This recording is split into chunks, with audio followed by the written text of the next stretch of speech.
Ya, terima kasih. Assalamualaikum warahmatullahi wabarakatuh.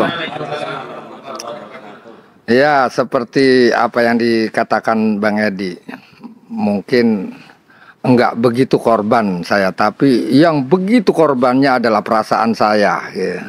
Jadi korban perasaan, di mana saat saudara-saudara saya di Tangerang, bahkan di Serang juga, di wilayah pesisir khususnya ya, baik para petani nelayan. Nah, mereka ini dalam kondisi yang kalau saya bilang sering saya kata ulang-ulang gitu. Ini penjajahan gitu.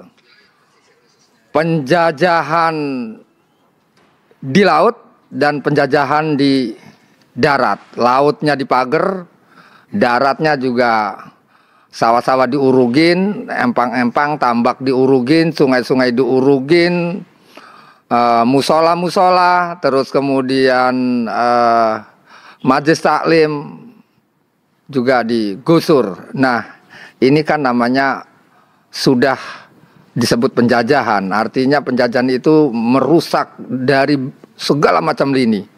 Merusak sosial, merusak ekonomi, merusak juga nilai-nilai politik, merusak estetika, kesenian, sesuatu yang indah gitu. Hubungan manusia dengan keindahan alamnya juga dirusak gitu kan. Berarti ada kerusakan lingkungan. Bukan hanya itu, tapi juga ini juga merusak agama, nilai-nilai agama. Ya, saya pikir kalau para mafia ini, para penjahat dan penjajah ini untuk mengembalikan seperti semula agar supaya normal kembali, ini sepertinya rumit gitu. Artinya belum lagi kita ngomong masalah ganti rugi segala macam itu kan. Nah, makanya hanya dua hal aja gitu yang saya pikirkan saat ini. Kalau misalnya tidak bisa mengembalikan semula, ya tadi itu. Saya nggak mau ngomong sekarang, biarkan kalau istilah buah matang secara alami, gitu kan, biar lebih seru lagi gitu kan. Tunggu, perlawanannya. Yang dimaksud dengan mengembalikan itu seperti semula itu apa? Bagaimana? Iya, misalnya gini, transaksi ini kan saya pikir batal secara hukum karena transaksinya adalah transaksi yang tidak ridho sama ridho, ya. Gitu. Nah, kemudian bagaimana? Kalau otomatis tanya, lah terus uang yang buat DP kemarin, terus kemudian bagaimana uang yang udah saya lunasi tanah-tanahnya itu kan ya harus dikembalikan. Kalau misalnya tanah harus dikembalikan lagi ke rakyat gitu, ya nggak jadi masalah. Tapi kembalikan juga seperti semula. Kondisi keadaannya. Kalau yang tadinya sawah itu durugnya awalnya itu misalnya lagi ada padinya, ya bisa nggak gitu. Kemudian mengembalikan seperti semula, sawah, kotakan sawah ada padinya. Kemudian yang buat jalan-jalan yang sekarang udah diuruk itu tadinya sawah, ya harus sawah lagi. Yang tadinya tambak produktif, ya harus jadi tambak produktif lagi. Yang tadinya misalnya sungai, ya harus jadikan sungai lagi. Yang awalnya 20 meter lebarnya, ya harus lebar 20 meter. Bawa itu tanah-tanah, angkut lagi, kita nggak perlu itu gitu. Nah, kemudian berapa tahun, berapa bulan gitu kan, yang selama ini mereka lakukan di masyarakat, kemudian kerugian masyarakat nggak bercocok tanam, itu juga harus dihitung. Kalau misalnya setahun berapa kali panen, per hektar berapa hasilnya biasanya, itu juga dihitung. Pupuknya berapa gitu. Terus kemudian tambaknya, misalnya biasanya dalam 5 hektar atau 10 hektar hasilnya berapa ton ikan, pakan ikannya, pupuk ikan, dan yang lain-lainnya. Belum lagi nelayan. Nelayan mata pencariannya sehari berapa, solar biasanya berapa, karena dipager mata pencariannya berkurang. Ini juga harus dihitung. Nah, kira-kira kerugian yang diterima oleh masyarakat dengan dana yang udah dikasihkan ke rakyat terkait jual beli kemarin itu, ini sesuai tidak? Kalau misalnya lebih banyak kerugian masyarakat, ya berarti kalau bahasa Serangnya tetorog. Tetorog itu artinya harus nambahin uang untuk rakyat. Gitu. Nombokin lagi gitu kan. Jadi ini istilahnya kita bukan kemudian setelah bahwa PEK 2 ini kemudian tidak ada daftar di 77 PSN versi Prabowo, kemudian berarti kan PEK 2 ini sudah bukan PSN lagi, tidak ada label PSN gitu kan. Nah kemudian status ini gitu kan, ini seperti apa? Lah berarti kalau misalnya udah selesai di sini berarti kan gagal transaksi gitu kan. Kalau ngomong gagal transaksi ya pelanggaran transaksinya dari pihak mana nih? Dari pihak masyarakat apa dari pihak pembeli? Kalau misalnya kegagalan transaksi ini dari pihak pembeli kemudian ini karena melanggar hukum, ya dijalankan juga hukumnya.